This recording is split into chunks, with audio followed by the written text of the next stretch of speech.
বাবা, বাবা আমাদের মাথার ছাদ। বাবা ডাকের আলাদাই স্বাদ। ব্যথা পেলে আমরা যেমন বলি ও মা গো মরে গেলাম গো, তেমনি ও বাবা গো এটাও ভেতর থেকেই আসে। মা নিঃসন্দেহে পৃথিবীর শ্রেষ্ঠ উপহার, কিন্তু এর পেছনেও বাবা। মাকে তো পছন্দ করে বাবাই নিয়ে আসে, তারপর তো আমরা মাকে পাই। মা ডাকের যেমন কোনো তুলনা নেই, তেমনি বাবা ডাকের কোনো ব্যাখ্যা নেই। হ্যাঁ, মায়ের মতো বাবাকে সব কিছু খোলামেলা বলা যায় না ঠিকই, কিন্তু আমরা জানি বাবা সব কিছু ঠিকই বুঝিয়ে নেবেন। মা ডাক শোনার জন্য মায়েরা ঠিক যতটা কষ্ট করে, বাবা ডাক শোনার জন্য বাবারাও ঠিক ততটাই।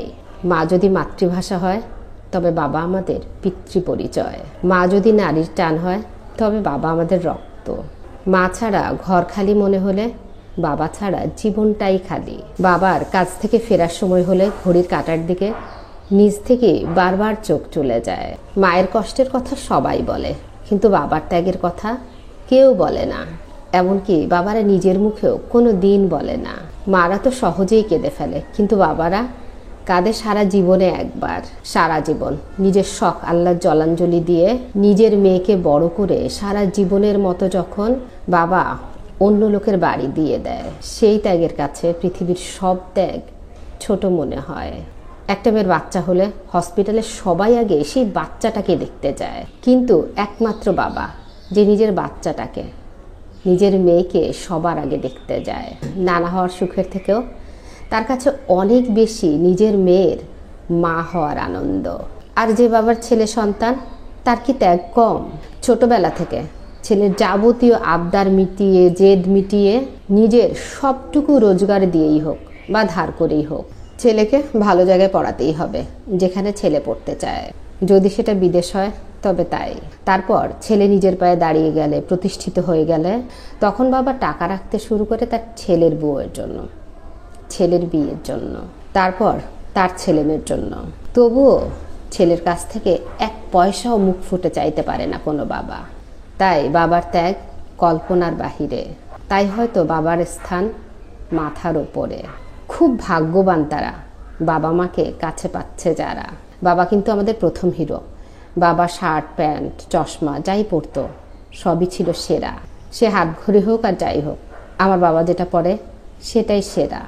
সিনেমার কোনো নায়ক টায়ক না, আমার বাবাই হিরো। সব থেকে অদ্ভুত ব্যাপার, বাবার কাছ থেকে 10 টাকার নোট পেলেও খরচ করতে ইচ্ছে করে না।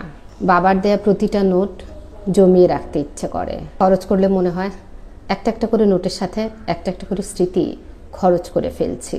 আর একটা ব্যাপার হলো, মা কিছু বললেই গায়ে লাগে না, অত বকলে মারলে কিছুতেই কিছু গায়ে লাগে না, কিন্তু বাবা যদি কিছু বলে দেয়, ব্যাস অভিমানের একদম পাহাড় হয়ে দাঁড়ায়। এদিকে মা হাজারবার একটা জিনিস নিষেধ করলেও আমরা পাত্তা দিই না বা শুনিই না।